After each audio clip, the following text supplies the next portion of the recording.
خفقات النور تجلى وشموس السعد أطلت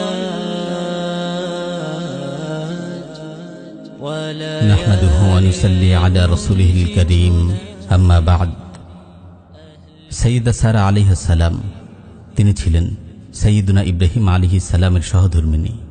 প্রিয়তমা সারাকে তিনি খুব বেশি ভালোবাসতেন। ইব্রাহিম আলাইহিস সালাতু ওয়াস সালামের মতো একজন নবীর ভালোবাসা পাওয়ার মতো সব গুণই তার ছিল। প্রথমত, সারা ছিলেন খুবই দিনদার ও পরহেজগার। দ্বিতীয়ত, তিনি অসাধারণ সৌন্দর্যের অধিকারী ছিলেন।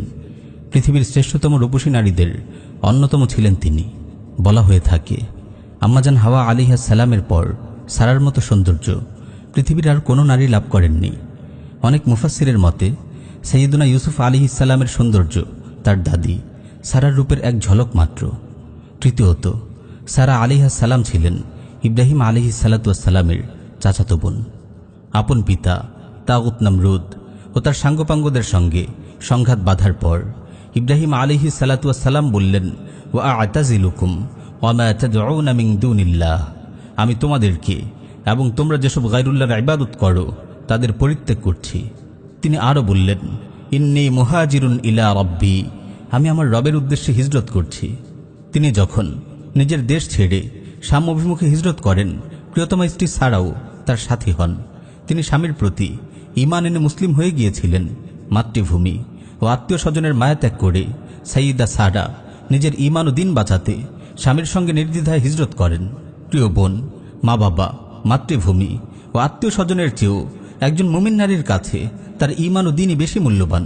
তাই তো সৈয়দা সারা আলাইহিস সালাম ঈমান ও দিনের তাগিদে সব কিছু বিসর্জন দিয়েছেন, স্বামীর সঙ্গে হিজরতের পথে পা বাড়িয়েছেন। যুগে যুগে এটি মুমিন নারীদের শান। দিনের পথে তারা কখনোই স্বামীর জন্য বাধা হয়ে দাঁড়ায়নি, বরং স্বামীকে শক্তি, সাহস ও অনুপ্রেরণা জুগিয়েছে। তারা প্রিয়তম স্বামীকে জিহাদের জন্য নিজ হাতে সাজিয়ে দিয়েছে। জায়নামাজে বসে স্বামীর জন্য হাত তুলে দোয়া করেছে, প্রয়োজনে স্বামীর সঙ্গে হিজরত করেছে, জিহাদরত স্বামীর বিরহে ধৈর্য ধারণ করেছে। কিছুদিন স্বামী অবস্থান করে ইব্রাহিম আলাইহিস সালাতু ওয়াস সালাম স্ত্রী সারাকে নিয়ে মিশরে চলে আসেন। মিশরের বাদশার কানে খবর চলে গেল, অপূর্ব সুন্দরী নারীকে নিয়ে এক ব্যক্তি মিশরে এসেছে। নারীলিপ্সু বাদশা তাদের রাজপ্রাসাদে তলব করে। সহিহ বুখারীতে এই ঘটনা এসেছে। পাপিষ্ঠ বাদশা ইব্রাহিম আলাইহিস সালাতু ওয়াস সালামকে জিজ্ঞেস করে, তোমার সঙ্গের নারীটি কে?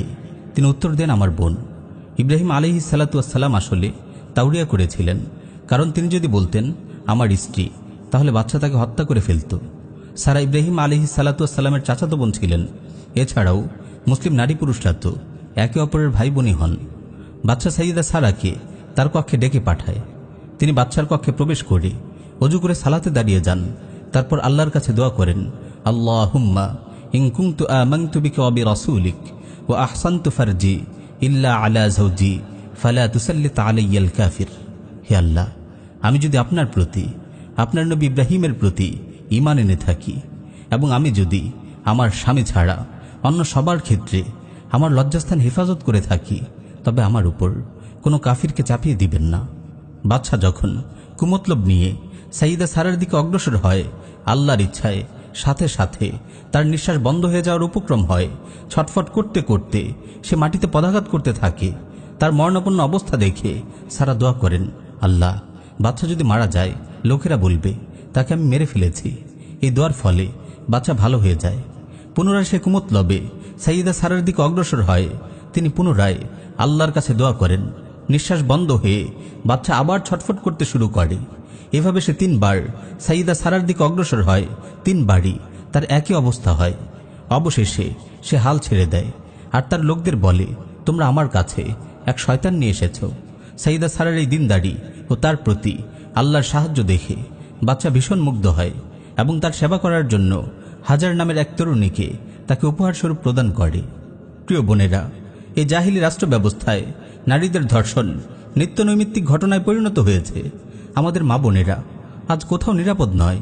তাই সাইয়্যিদা সারার এই ঘটনা থেকে মা বোনদের অনেক কিছু শেখার আছে।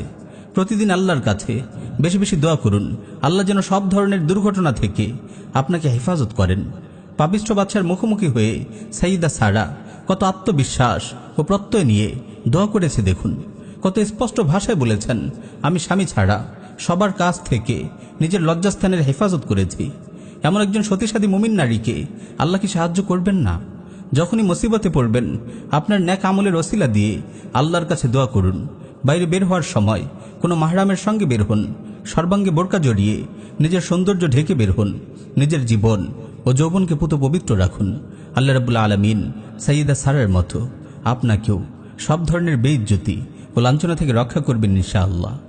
প্রিয় বোন, সাইয়্যিদা সারা আলাইহিস সালাম আপনার জন্য উত্তম আদর্শ। আপনি তারই ভাগ্যবতী উত্তরসূরি। আপনার আদর্শ হলিউড বলিউডের কোনো মডেল নয়, যারা নিজেদের দেহ বিক্রি করে দিন গুজরান করে, বিজ্ঞাপনে নিজেদের নগ্ন দেহ ফেরি করে বেড়ায়। ইউরোপের পশু সভ্যতার এই দুর্গন্ধময় ভ্রষ্টাচার থেকে নিজের মন মানুষকে পবিত্র রাখুন। আল্লাহ আপনাকে সারা ও ইব্রাহিমের মতো প্রেমময় দাম্পত্য জীবন দান করবেন। দুনিয়াতেই আপনি দেখবেন জান্নাতের নমুনা। আল্লাহ আমার সকল মা বোনদের দিনের জন্য কবুল করুন। আমিন ইয়া রাব্বাল আলামিন।